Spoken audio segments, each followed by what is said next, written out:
Bonjour et bienvenue dans la vidéo 14 pour les 2e G. Nous sommes dans le chapitre 6, 3 familles de fonctions, et on va voir la deuxième famille, grand 2, fonctions cubes et fonctions associées. Alors on va commencer par étudier la fonction cube et on va faire sa définition. Je vais structurer de la même manière que pour les fonctions racine carrée, que la fonction racine carrée, pour que vous puissiez vous y retrouver facilement. Alors la fonction cube est la fonction qui, à tout réel x, associe le réel x puissance 3. Et voilà, c'est tout. Rien de bien difficile, je pense. Donc c'est la définition de la fonction cube. Ensuite, formule, expression algébrique.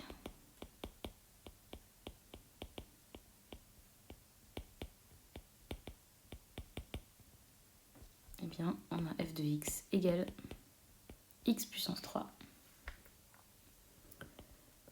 Le domaine de définition,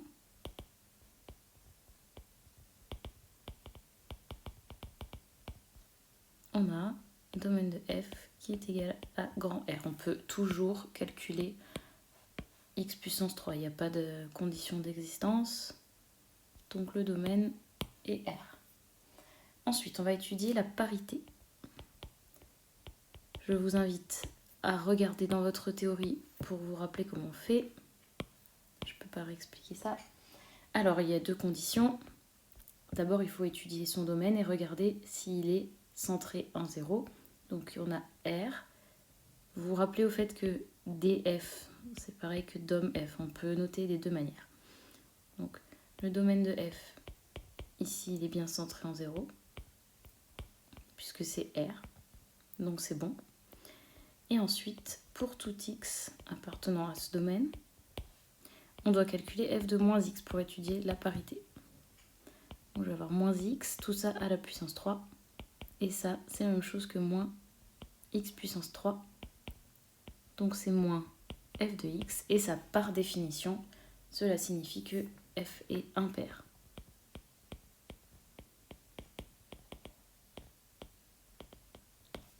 Et si la fonction est impaire, on sait que la courbe représentative va être symétrique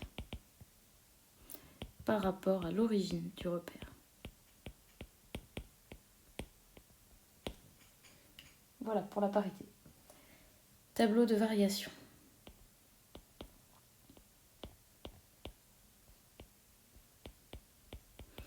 La fonction cube, c'est une fonction qui est toujours croissante sur tout son domaine.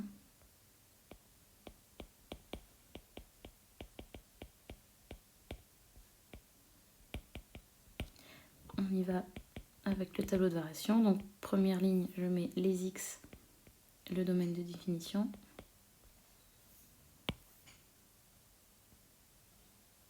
Puis, les variations dans la deuxième ligne.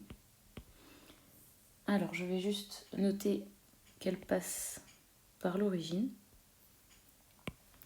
Et elle est croissante. Voilà. Tableau de signes.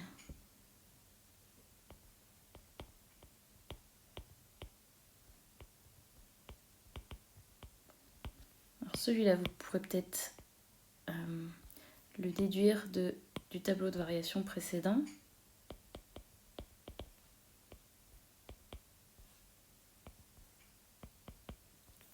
En effet, on a une courbe qui monte, ok, et elle est d'abord négative, puis positive, puisqu'elle passe par 0.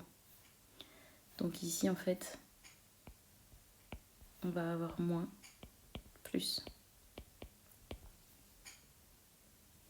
Voilà, il nous reste la courbe représentative.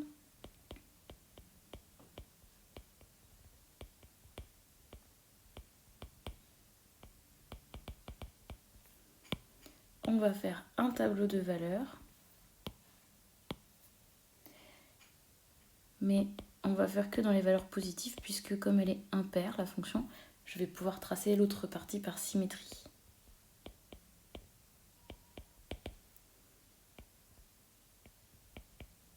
Alors 0, 0,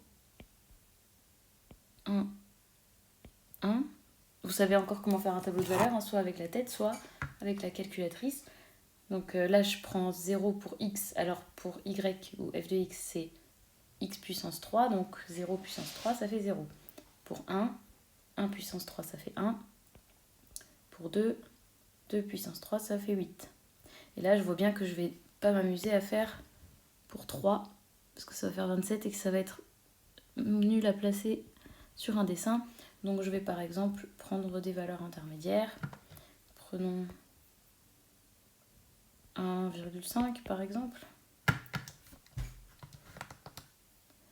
Ça fait environ 3,4. Prenons 2,5 pour voir si c'est pas trop grand. Ça fait 15, bon c'est peut-être pas facile à placer. Alors prenons 0,5. Ça fait 0,125. Voilà, vous pouvez prendre les valeurs qui vous plaisent, qui vous inspirent. Et c'est parti pour la courbe.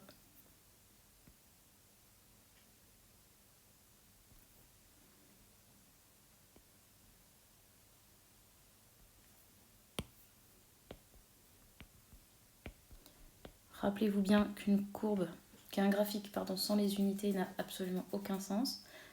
Donc là, je dois vraiment mettre mes unités. Je ne vais pas prendre ça comme unité, je vais prendre plutôt ça.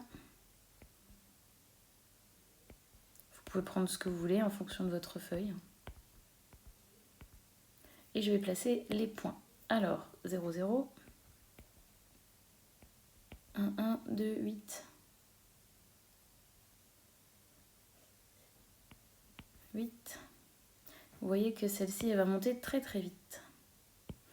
Alors après, on avait encore 0,5, 0,1. Je suis à peu près là. Donc j'ai choisi ces unités parce que moi je sais que je peux zoomer. Hein. Vous pouvez prendre des unités plus grandes. Et j'avais 1,5, 3,4 environ.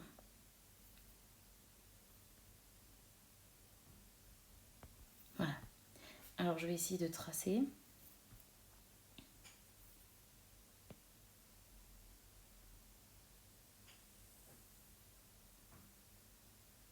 Jusqu'au bout des axes et je vois bien que j'aurais pas du tout besoin de tout ça. C'est pour ça que je vous dis aussi de faire vos dessins au crayon pour pouvoir réajuster. Alors maintenant, on m'a dit qu'elle était symétrique par rapport à O. Je vous rappelle que symétrique par rapport à O, ça signifie que la courbe fait un demi-tour. Donc en fait, je vais juste déplacer mon 0. Voilà. Le point 1, 1, il devient celui-là par symétrie. Ok. Le point d'abscisse moins 2, ce sera moins 8. 2, 3, 4, 5, 6, 7, 8.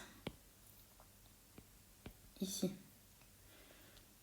Ensuite 0,5, moins 0,1 et puis on avait encore 1,5, 3,4. Donc moins 1,5, moins 3,4. Voilà, je suis plus ou moins là. Et hop, on trace par symétrie.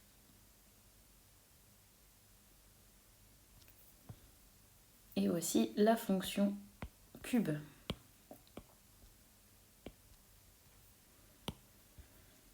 Alors on peut entamer directement le grand B, les fonctions associées à la fonction cube.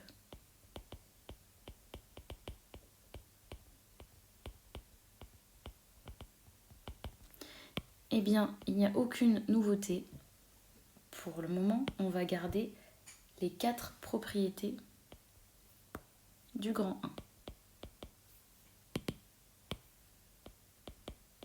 1. Voir grand 1, grand B. Propriété 1 à 4. Ce sont exactement les mêmes. Donc c'est-à-dire que je vais pouvoir faire glisser, si j'ai par exemple une fonction qui est égale à g de x, g de x égale x au cube plus 2 par exemple, Et bien pour l'obtenir, on va faire glisser la courbe rouge de 2 unités vers le haut. Ou alors si on a par exemple x moins 1 puissance 3. Alors on va faire glisser la courbe vers la droite d'une unité. Ou bien si on a moins x cube, alors on va retourner la courbe. Et si on a moins x au cube, on va faire pareil, mais avec l'axe OY. Voilà, c'est les propriétés 1 jusqu'à 4. Je vous laisse les relire. Alors, on va juste faire une petite remarque pour les fonctions du 3e degré dans le cas général.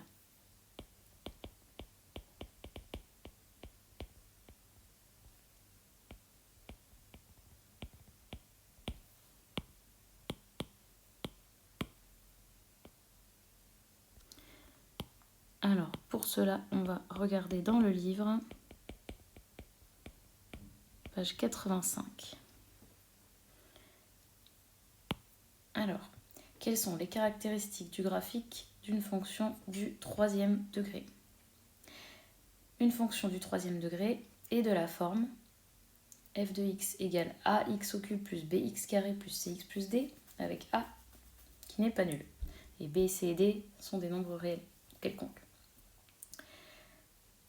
La courbe d'une telle fonction est de l'une des 4 formes montrées sur la figure 20. Donc la figure 20, chez vous, elle est juste au-dessus. Je ne sais pas pourquoi ils ont fait ça dans le sens-là. Je les ai mises en dessous. Donc vous voyez ce qui se passe quand le a change de signe. C'est comme pour la parabole dans le second degré, on retourne la courbe. Vous voyez, donc les deux là, c'est quand a est positif. Les deux là, c'est quand a est négatif. Donc là, vous reconnaissez ici la forme de la courbe qu'on a dessinée là. Et en fait, elle peut aussi être étirée comme celle-ci. Ça va arriver quand on modifie les coefficients B, C, D. Ça étire la courbe ou ça la compresse. Okay. Et après, on peut avoir la même chose, mais retourner dans l'autre sens quand A est négatif. Du coup, ils ont dessiné, eux, sans mettre de repères. C'est comme un peu quand je vous montre pour faire le tableau de signes là, dans le second degré. En fait, pour regarder maintenant le nombre de racines, il faut voir où se retrouvent les axes. Par exemple, je vous montre juste une fois, si mon repère il fait comme ça, alors je vais avoir 1, 2, 3 racines. Mais si mon repère il est comme ça, j'aurai une seule racine. Alors ce qui est sûr, c'est qu'une fonction cube, elle a toujours au moins une racine. Ça peut être 1, 2 ou 3. Donc on va lire ce qui est marqué dans le petit encadré, la suite. Si A est positif, f varie de moins l'infini à plus l'infini. F est d'abord concave et ensuite convexe. Donc là, je vous montre, elle est concave en fait ici, et après convexe. Je fais un bout de parabole imaginaire pour que vous voyez ce que ça veut dire. Ici, on voit bien, elle est concave, et puis après, elle est convexe. Vous vous rappelez, c'est tourner vers le haut, tourner vers le bas. Ici, je vais avoir convexe et en dessous, concave. Et ici, on voit mieux, convexe et concave. Donc si A est négatif, f varie de plus l'infini à moins l'infini. F est d'abord convexe et ensuite concave. Suivant la position de la courbe de f par rapport à OX, f de x a 1, 2 ou 3 racines. Donc c'est ce que je vous ai expliqué juste avant. Voilà, on a terminé la théorie du grand 2. Il nous reste des exercices. On se voit dans la prochaine vidéo. N'oubliez pas, pour lundi, votre devoir à domicile à m'envoyer sur Teams. Mettez un pouce bleu si vous avez tout compris.